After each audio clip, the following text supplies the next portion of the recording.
Le dossaré était le go de Mwande. Oche Toma. Joma. Nyando. Dubo. Chaba. Le mien blessé. Vous êtes les papous, mais ayate. Mrakoma. Anande. Mrakoma.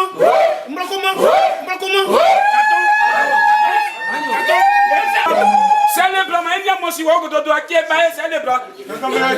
Kagamre. Et n'y a pas de yon. Tu côté me dégué ça dégué. Alors, moi, j'avais comment. Et qui est comme un plan? Et qui est comme un yon, si tu m'as non? Parce que tu m'as connu au tas. Baillé.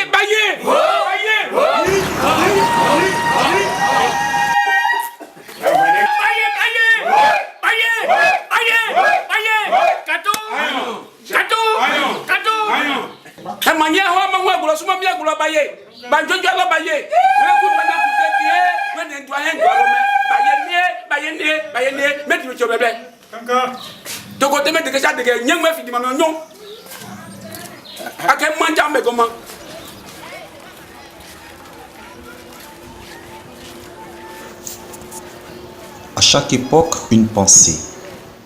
À chaque peuple, une identité.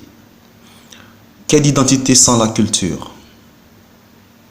En Côte d'Ivoire, la culture est sacrifiée sur l'autel du développement. Quel paradoxe! Une voiture en marche sans chauffeur, un moteur performant sans frein. Et pourtant,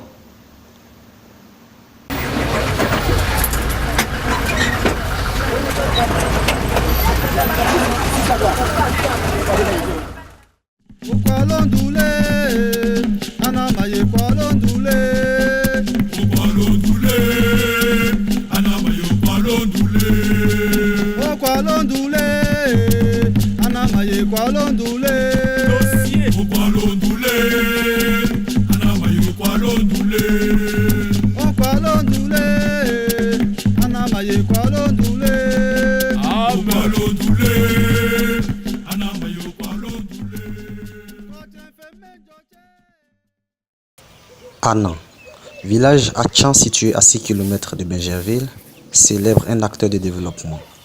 Son Mwao, ce qui signifie griot. Beau village, modernisé à cause de sa proximité avec la capitale économique Abidjan, garde les pieds ancrés dans la tradition pour accompagner le développement.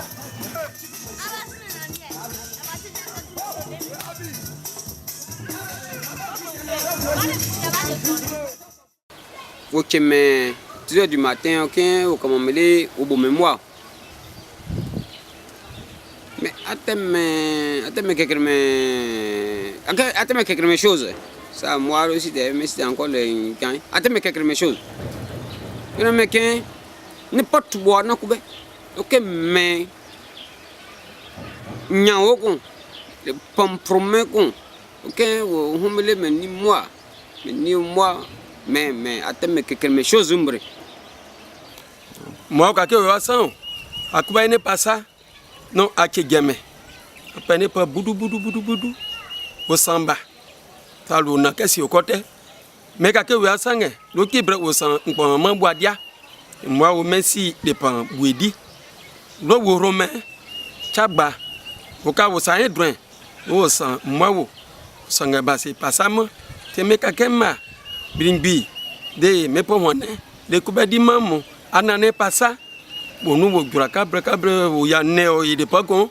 En gagné au mois, les pas con, en gagne point. Gamin,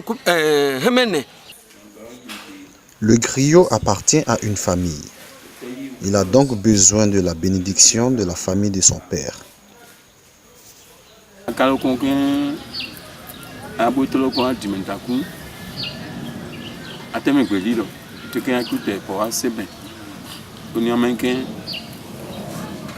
Des pommes au pays, il faut que je des pommes au thé.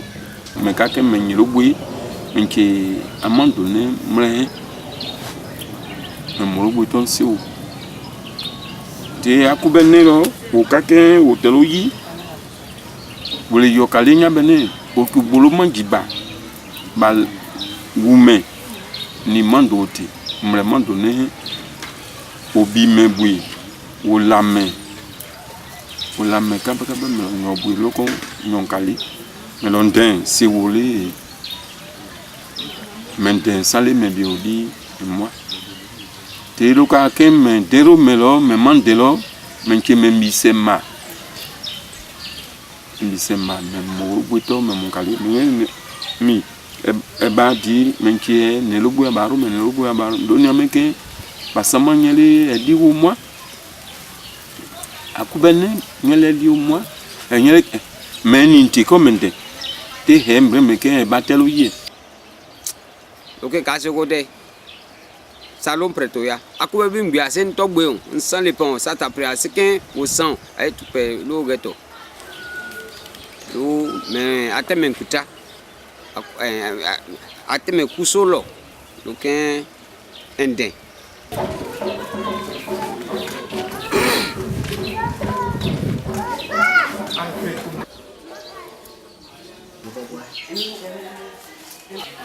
Baye kubeka asukuto bano ape Baye kubeka asukuto bano ape Baye kubeka asukuto bano ape Baye kubeka asukuto bano ape Nana ya Mrakoma Anande Mrakoma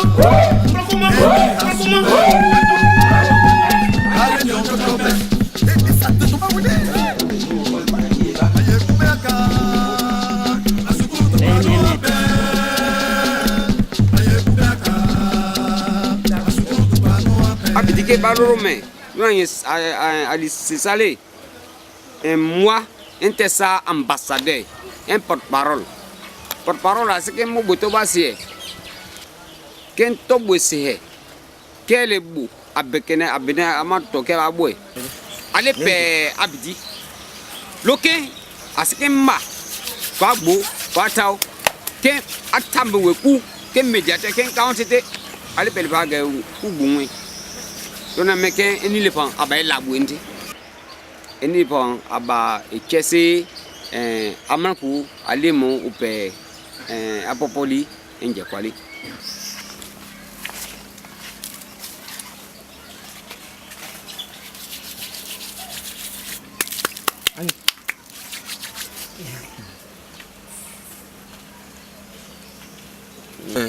akuba sikio kote ke akuba apolo heme moi wo wimbre melon pami ko agente lorome adi akubaro mesike apwa akubaro mesike akuba sika kote alo heme akuba sika kofi karusi woru betose moi wo meno anukwe abakate si kofi budro sike o kopalo tonye adume abakate bua wo atege epe aita setere ke togose aka akube onga akube ko efio moi wo no akena akube efi moi wa ka kumne meno anukwe enkiro emereki mi ofi baka mi ofi gudron o wa mjede ikumre monye akuba sika koteka alo heme to juma kumne c'est moi ou non adi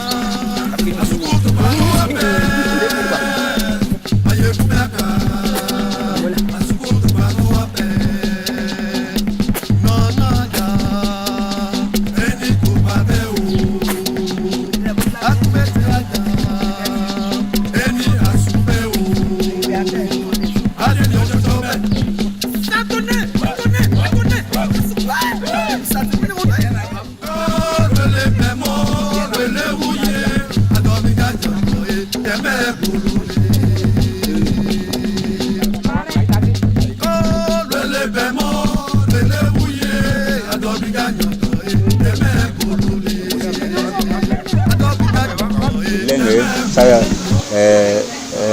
homie de paho nchen chantambo kuta andi tambo nkeno antandi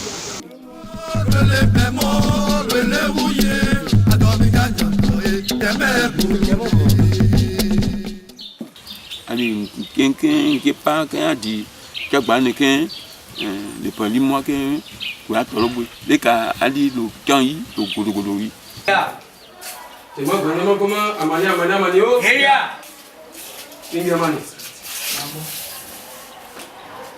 ai ba bu e mo wo akuba ne wo de pakakra wo le mere kuba di mamo mere jamo mere anane pasa akuba ne pasa mo we di juma ka sente de ke ba pe ayi ben mo meno oje anosi mo wo asenta ta anosi ke emma mente ataloge kakube achase aseke mo we ba helosi akuba di man ye akuba di man bunga jwapa jama ye dingbi bunga jwapa dingbi ma e mo me kwaro me mama nsebio ke aba akubaro me sentede ukwa kwa ngale ne sabado baba ke ne wosi ya ubane bote imbombo orogbe to kun akubane kaka bore oburugbe to ha nwawo ngbete igbe bare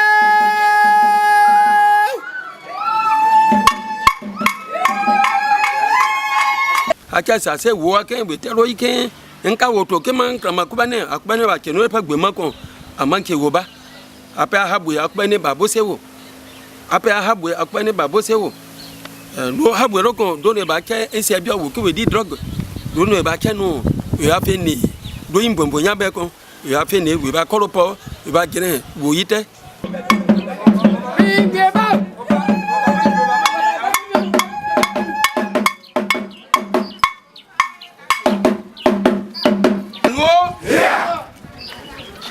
Chagba be semenge tanu chagba be semenge tanu Non, tu vas pas.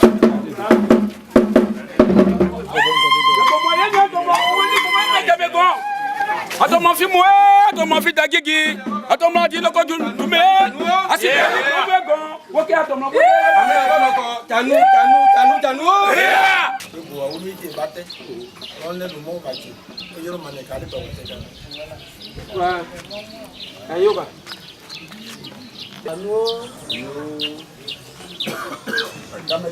amani kotoko amani kotoko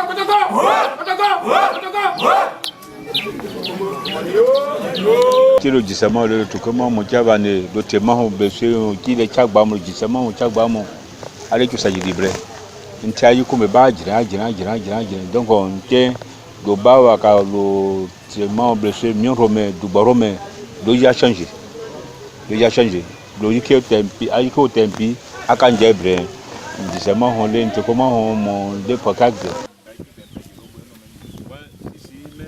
monti katika wama faji kumetaja de habwa hekeche inje me bibalbo asa me bilba pontaje mbramanta sa toya mo ngwanu.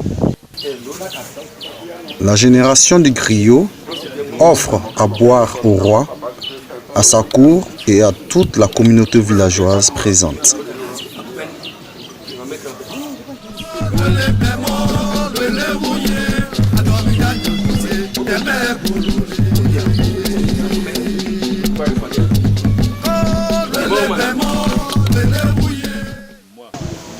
Mais moi me kasiko ou moi c'est logi c'est bringi akubero me ni bringi wo janga bringi ya ta bringi no wo janga bringi lo nya mente ke obonge moi mako bo ni papa no atole le pa gonyo e moi de pa nya kasiko o bohe ajano janga ntete a nka ponyo ke ngeli po kudu dupeme le pa kudu dupeme ne pa kuma kwale ke he moi e no che he e aboran wo he be bo me bi do gu mo ba ni amo me bi no wo yogun me ama heno ntere ku ama heno asike yanka de ke ncha ndoro me fi ke ndu hunga ka meme bi bra amoro no me ka semle ki mbelo amoro no ni ama ngulo ni wadi ngelo ni wo nga ndiro sia be ko me ma heno ama ngue mbembre membra ama ngue ndika mono ma dote ka se ka ku to gwe me membe me no mengu ngasi ngine ngasi peme ngela ngunga kenti ken sajima amanka makubene ti boko ye benjamin gon atomo fi mo atomo fi tadigi atomo ti lokojo dume asi bladi mnamu gon o ke atomo bule me la tebegi ngba ko to tomlo ngba palo to tomlo samé che mo bila go samé me do be jandwe do se jangon akoni ma jabe go ma ka to me ka ke ele chinya bene pon ohunde pa kuba manimo akube aperusi okowu owu aberome abeki wa bomalo owu rome hes de ponya be ke di hes yan be ke kote le he yi sike ko he me comedy sike kote dono bobo mo yen sali de foko ka so bonge amange ni mo do rome no ko bobo malo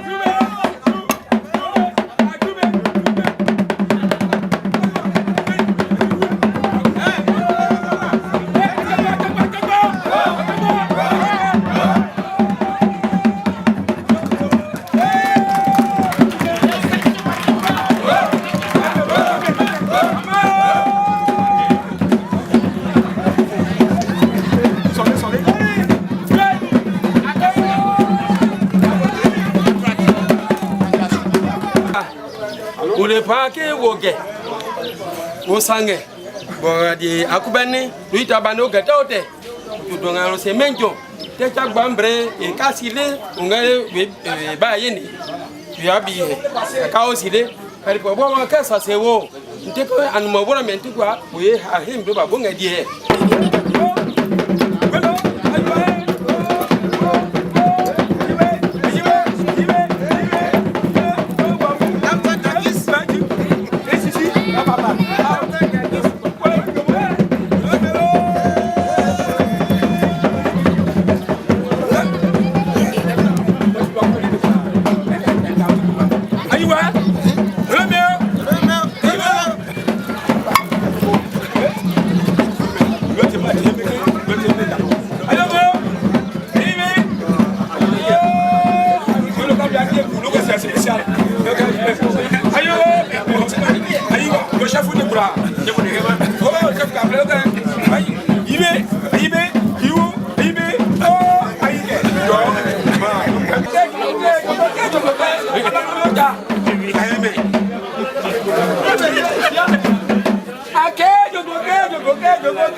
Anande pasa.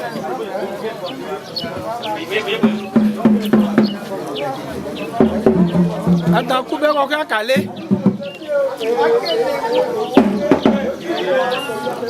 Nke do poka ni malo. Nyoka bolondu.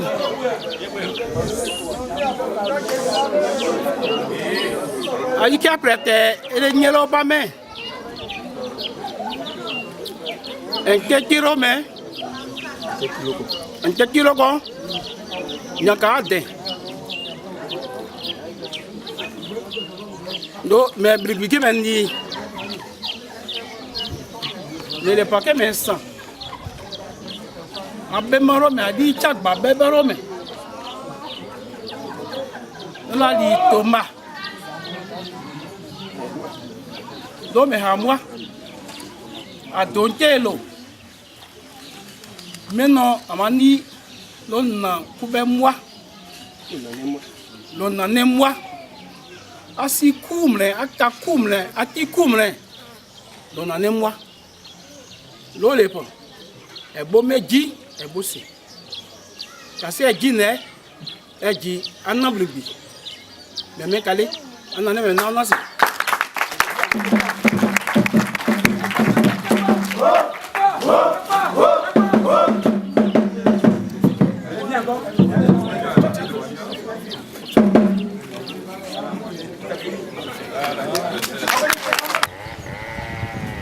me jumo ke mani asike ba pe masimayo do no mama asike ba pe agbo do no mama do no me ma che lonjon e pe nte kwale pe nje kwale o mais ni les pont ça Jésus-Christ ya m'je kwale apo kwale les pont na les mieux. Acteur de paix et de développement, le griot a le soutien de tout le village. Ainsi, pour lui permettre d'accomplir sa mission, de sages conseils lui sont prodigués.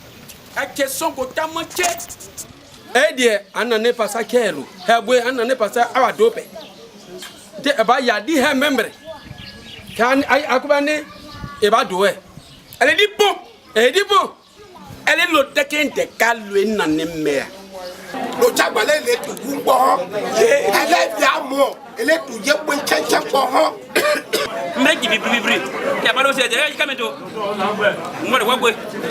La génération à laquelle appartient le griot lui fait des dons en espèces.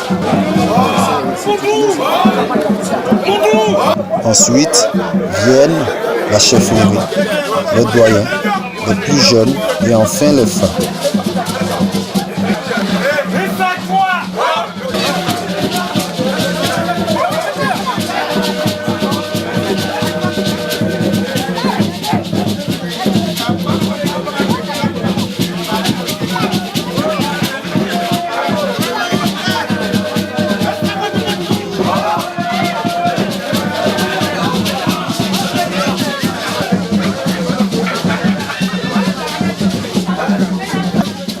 À l'instar du village d'Annan, la Côte d'Ivoire aspire au développement. Quel développement sans la culture? Les autorités politiques prônent l'émergence.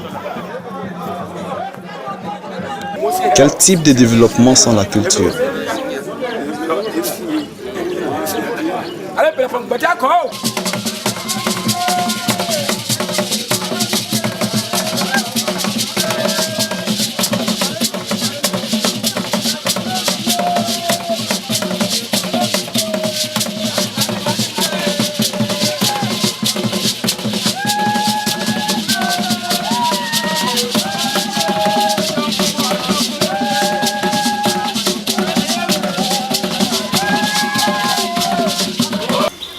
Aïe quoi amante et pe monsieur balume et pe nyongba balume ou pe apora anami abatonu me batonu ten non po e bien les miomu ou que pokian mais y ante en game le tole animo anibri et mais lo en ta passa titi en ta passa yi ko po passa me moi au dîner moi même toi les bagna bene moi cassé ou moi et moi chancha bombe là du Abidjan bate ba lu kene yelobe lo si ake lo si ba kote ke lu chamai me mo anaike acha gudu abasi enke e mimbre luena ay jikube luena lo chama lo facto yokote adi afo akabe breme wonte bokra kenken adi wetowo ba radio kute antoro be kakumne anu luena ne do nane se ko do lo he do ade di bro do te acha se do nane do ki membre do ite kumne rome afo do yi ede yolo yi ede yofuka ya ede gedia sera ade gese anholo ede gen hotelo ntero ite nya be kon do nya be kon do no wedie emangine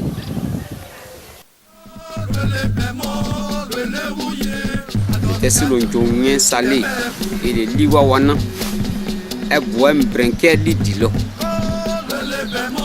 et liwa wana du gweli okube yo kale yo okube o chaque jour en son temps non lo yan coûter que on crée chaque chose en son temps. Wadi abadolo lo kaka dolo lo wa yo kalule eli wa nan ko prelo